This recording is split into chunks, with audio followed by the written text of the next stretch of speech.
What's up, everybody? Welcome back to Built for Life. I'm Joel, and today we're going to take a deep dive into CNC machining, specifically 3D carving, and answer a question that I've had for a while. Can 3D carving actually be profitable? Well, by the end of this video, we're going to find out. So in this video, we're going to break down everything you need to know about the business of 3D CNC carving. We'll look at the time that it takes to create the pieces, the costs involved, from the electricity to the router bits, and also what you can realistically expect to sell some of your items for.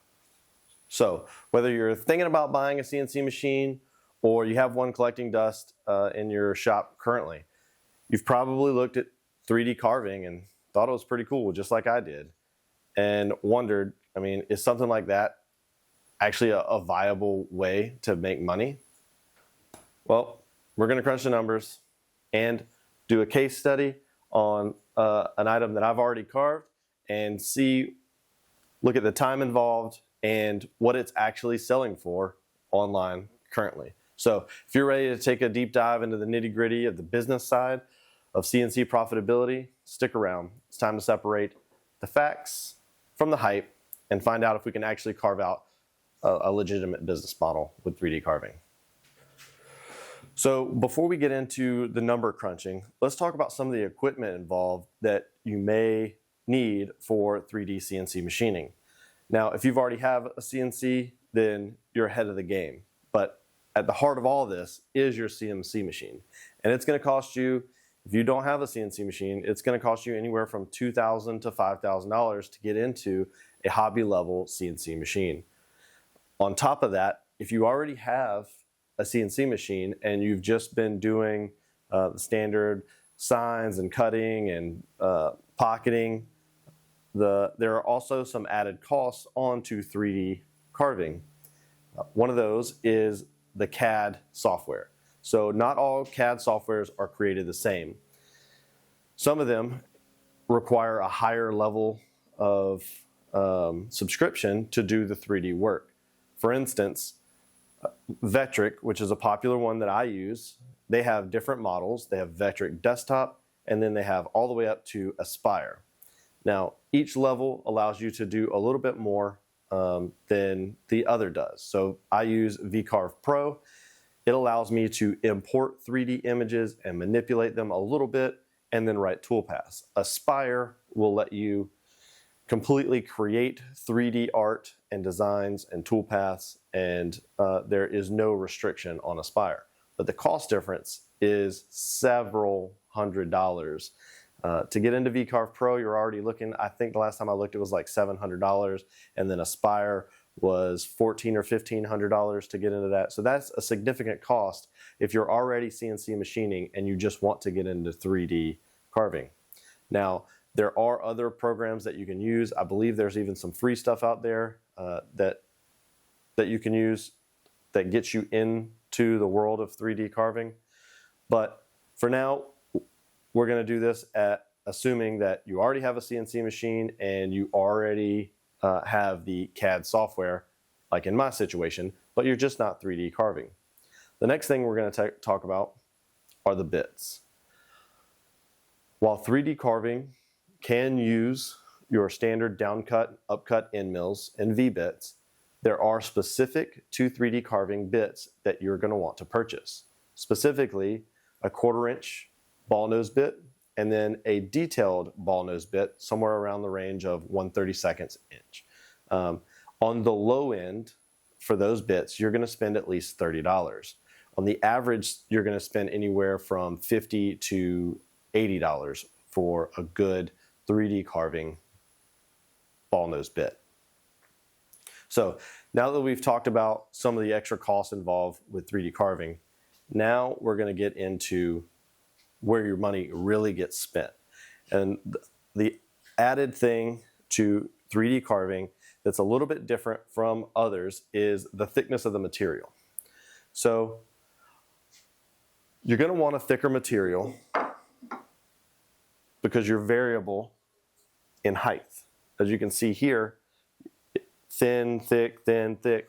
So you're going to need a thicker material. those material costs are much higher than like a standard 3/4 inch plywood or even 4/4 hardwoods, right? And then even when you move into the hardwoods, you're going to want a 6/4 to 8/4 thick hardwood. Now, obviously the cheapest is pine. This is made from 2x material that you get at your local big box store. This eagle is out of walnut, and I believe it started off as a 6/4 material. This aircrew wings here is a cherry that's also started off at a 6/4 material. So to get into a thicker material in pine, you're anywhere $2 to $3 a board foot in this, and then in your hardwoods, you are more in the range of $5 to $15 a board foot, depending on your local area and the species. And if you're getting into even more exotic woods for 3D carving, then the price can go up higher from there. Now, all the material doesn't have to be expensive. When I started practicing on this, which is just MDF. This started off as 3/4 inch MDF, and I just carved this Star Wars Mandalorian file that I purchased off of Etsy, and it works great for practicing. It's fun to learn and manipulate and figure out how all the CAD software works and get it down before you actually start moving into more expensive materials. So now, going along the trail of building these 3D items, the next would be, now that we have our material, the next would be a file, a STL file that's 3D compatible with your software. I don't have the software to build these 3D files. There is such a learning curve with making these files from scratch, and I haven't taken that leap yet. But there are a ton of people on Etsy and all over the internet that have already made these files for you and are selling them for a bargain. Matter of fact, the file that we're going to do our case study on today is this flag, and it came from McKinney Woodshop on Etsy. And this file came with this 3D flag as you see it here, and I think 3 other files that allow you to cut this in different ways. And Joe over at McKinney Woodshop, I've been talking back and forth with him about the file, and he was nice enough to give a discount code to my viewers. So I'll have a link in the description to McKinney Woodshop on Etsy. It's a 30% off code of all his digital files. It's just Built for Life 30, and you can go over there and pick up this file for cheaper than I did. Joe is a great guy, and he's hopefully watching this video. But it is much easier to use someone like Joe who has that knowledge and can build these files and make them correct for you to just import. And I think I paid $10 for this file to cut this. It would have taken me, on top of purchasing more software, it would have taken me probably hours of learning how to manipulate the software and building this file. So $10 for, saving hours of work is totally worth it. And the same goes with this. I think I paid like $3 or $5 for this Mandalorian file, which is pretty cool. And then other softwares like Vectric have a 3D clip art, if you will, that has certain stuff like this. And then if you just search, just do a Google search for 3D CNC files, you can find almost anything, like this aircrew wings that I got off of another website. So there are lots of other websites other than just Etsy that you can build these files. But as it stands right now, McKinney Woodshop is definitely the best for hooking us up. Okay, now we are on to the biggest difference in 3D machining these items. And that's going to be the time involved. So all these 3D files all take hours to cut. This one that we're talking about today specifically took me 10 hours to machine this flag right here. Some of these are much less, like 5 and 6 hours, but in general, 3D carving takes a very long time. It's using a bit that is the size of a lead pencil, and it is going about half the distance and just doing it in lines like an old school printer, and print it, and basically removing wood a 30/2 of an inch to a 64th of an inch at a time. So it takes a considerable amount of time. Now, you can look at that two ways. You can look at that as that is 10 hours of labor for you because you need to be in, in your shop or in a place where you can respond to your CNC machine in the event that something goes wrong. Or you can look at that like I do, as I have a robot employee who is doing something that I can't do while I am doing something else in my shop. Because if you're building stuff in your shop, there are processes that do not involve the CNC machine. There are wood projects that will never touch the CNC machine. So if you're working on something else in your shop and your CNC is not running, well, it could be knocking out some 3D carvings for you. And it's one of those things, like even now, my CNC machine behind us, it's not running. So it's just costing money. So it's just an employee who you can put to work. Now there are some people who, and this is, for some items that come off the CNC, calculating the machine time based on dollars and cents is a viable way of pricing your material. I've heard of people charging, adding to the cost of their material $1 per minute that it takes to cut it on the machine. And that's a viable way of calculating wear and tear on your machine. However, when you get into 10 hours of carving, and you were to do $1 a minute, you'd be looking at $600 worth of machining time. No one's going to pay $600 for this flag. So that way of calculating machine time doesn't really flow into 3D carving. Now, with all that time of carving, you've got to think about the electricity that it's taking to run this machine, run the dust collection. And that was my thought. I'm like, man, this is running for so long. How much is this costing me in electricity?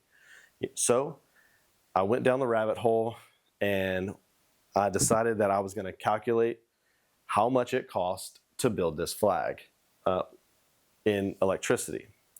So I used this power meter and I ran each one of the electrical items and calculated up how much it took to run that machine for the whole time that this was being machined out.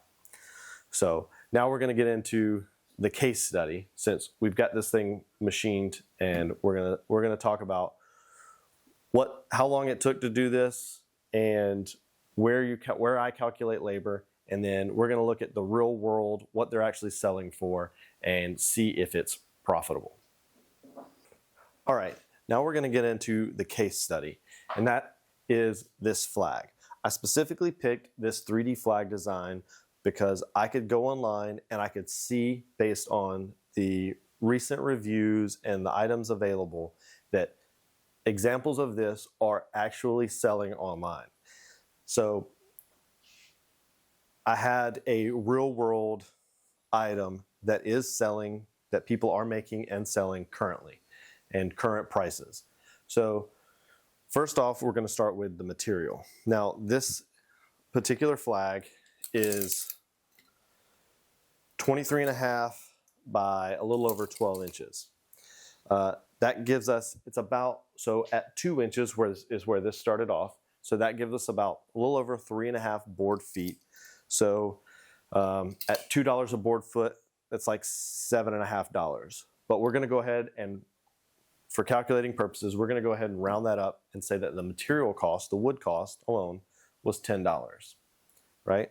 So we're at $10 in material cost, And it cost, as far as putting this together, it took me, we'll say, 1 hour to build this panel, from cutting the material and gluing it all together and getting it on the machine, getting it to the machine. It was 1 hour. Now the next labor involved in this would be clamping this to the machine, which clamping and unclamping, we're going to give that a half hour. So 1 hour of labor to make the panel, half hour for clamping and unclamping. So we're at 1.5 hours. The next thing we're going to talk about is the painting. I'm going to give that, just for the paint and the material involved, we're going to add $10 to the cost and a half hour to the labor. So now we're at $20 in cost and 2 hours in labor. Now, the next thing is the finishing process. There are 2 ways to go about doing 3D design, and that both involve the finishing process. So you can write your toolpaths so that they are very close together and you come out with an absolutely beautiful surface that requires minimal sanding, or you can do it faster and have a larger step over, but it's going to require more hand sanding and post-processing. I choose to take longer machining process and less hand sanding. These stripes in here were barely sanded. I barely had to take 220 to them to get them looking great. And then the top surface was already so smooth. It may have taken me a half hour in sanding this to get it to where it is now. So that is 2.5 hours in labor and $20 in material. The other side of that was just the clear coating, and then sanding and clear coating again. I ended up doing 3 coats of clear on this, so adding a half hour to that for the final clear coat.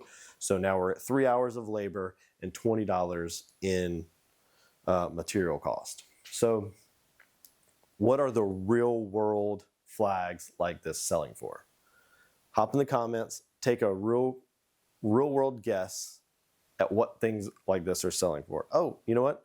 We didn't talk about my biggest rabbit hole, which was the electricity involved. So I mentioned I used a power meter and went through and I measured the power absorbed by each one of the machines that were running this machine to cut this. Now this took 10 hours of machine time, and during that time I ran the dust collection 5 hours. So I only ran my dust collection for the first half, which was the roughing passes, which was, the majority of the material removal, or the larger 1/4-inch bits. And then when it came down to the tiny 1/32 inch bit that comes in and does all the detail stuff, it was taking off such little amount that I didn't even run the dust collection for that 5 hours. So running the machine for 10 hours cost 17 cents. Wild. I never would have thought that it would cost so cheap to run this router and machine for that long. I thought it was definitely going to be a few dollars, but at my rate where I live, it's 12.96 cents per kilowatt hour. And this machine only took 0.132 kilowatt hours to run. So we're at 17, or actually, so 1.32. So we're at 17 cents to run the machine, and then the dust collector. I thought that was going to be the biggest draw of power, and it was bigger than the CNC machine. But for 5 hours of running the dust collector, and I'm running the 2 horsepower Harbor Freight that is ran over the overhead, it only cost 50 cents. Now, I realize that not everybody is running a dust collector machine, that a lot of people are running shop vacs. So I went ahead, I used my shop vac, and I did the same calculation using this power meter. And it actually costs more to run a shop vac for 5 hours than it does the dust collector. Did not expect that at all. But this little guy is pretty cool. It'll tell you how much amperage a particular tool is pulling, anything that's flowing through it. So it just plugs into the outlet, and then you plug your tool into it, and it'll tell you tons of information. It's pretty cheap on Amazon. I'll leave a link in the description to this guy. All right, so getting back on track, this little thing right here is pretty neat. I'll leave a link in the description to where you can find it on Amazon. And getting back on track to the cost, so we're at $20 material and 3 hours in labor, and then add in the electricity cost, which was 67 cents to machine this. So I'm just going to call it $21 and 3 hours of labor. Now let's look at some of the real world items that are selling currently and what they're being priced at. Okay, so here's one on Etsy that has been selling. There's only 5 left. But there's actually 20 in cart, which is kind of misleading. Usually what I do is I will go down and look at the latest reviews and see how long ago it was that somebody got a review for this item. And this one was fairly recent, within the last couple weeks. This one is selling for $169.99.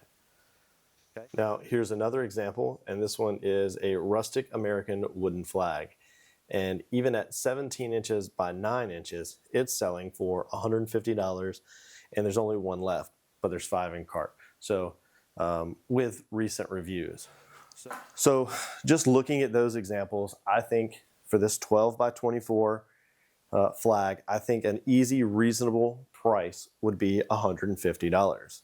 So if you take out that $21 in, call it $20 in material costs, and that gets you to $130 profit over material, and then you divide that by 3, 130 divided by the 3 hours that it took for labor, that's paying yourself $43 an hour. Whether you like to calculate stuff like that or not, if your time is not calculated, you're just calculating based on whether you're getting good profit or not, I think $120, $130 profit on an item like this is great profit. Now, there's going to be some shipping costs if you're, unless you're adding, having the customer pay shipping. But, if you're on Etsy or any other business, customers really look for that free shipping. So I usually tend to eat the shipping and add that into the cost of the item. And when I have free shipping on stuff, it usually tends to do a lot better. And if you're running a service like Squarespace or Shopify, there are discounts on shipping. So shipping something like this is going to cost no more than $10, most likely inside the lower 48. So if you take that out, you're still making over $100 profit for essentially 3 hours of actual labor, which I think is great money.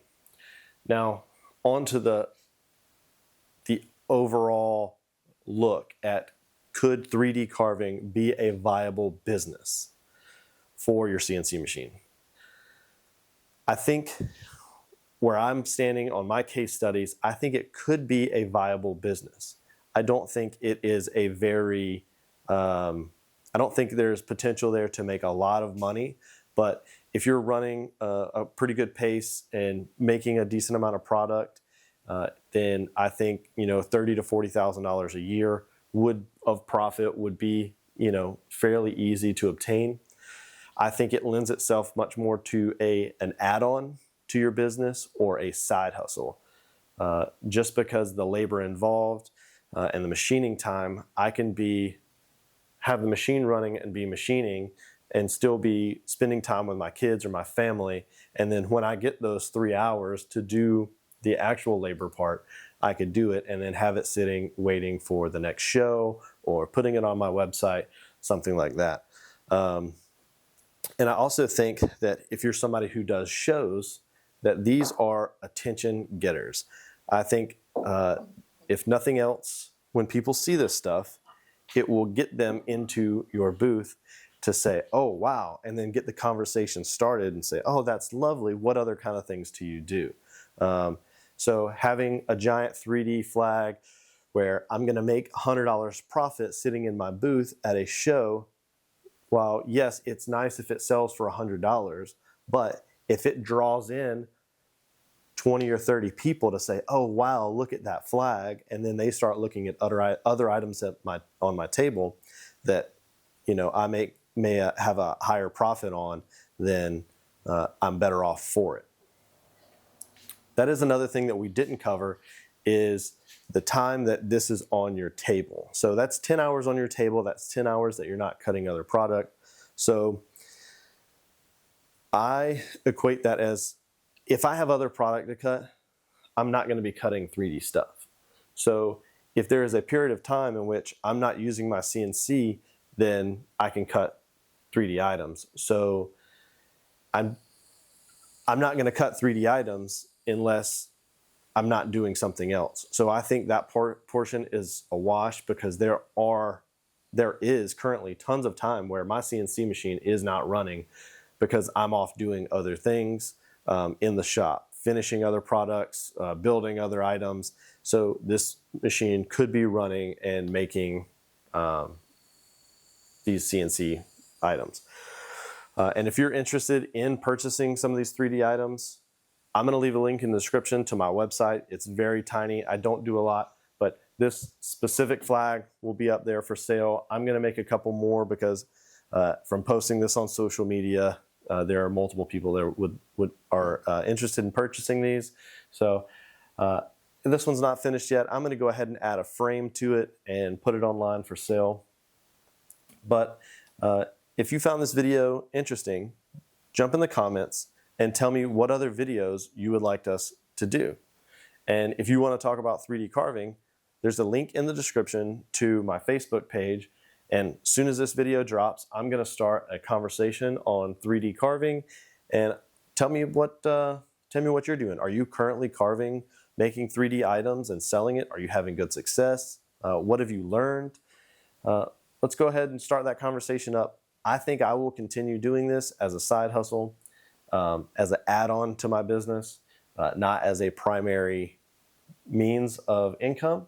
So, and it's just kind of fun. It's neat to watch it work, to watch the cutter head move up and down. It's pretty interesting to watch. So, as always, if you like this video, hit that thumbs up. If you're not a subscriber, please hit that subscribe button, ring that notification bell. YouTube will tell you when the next video drops, and we'll catch you on the next one.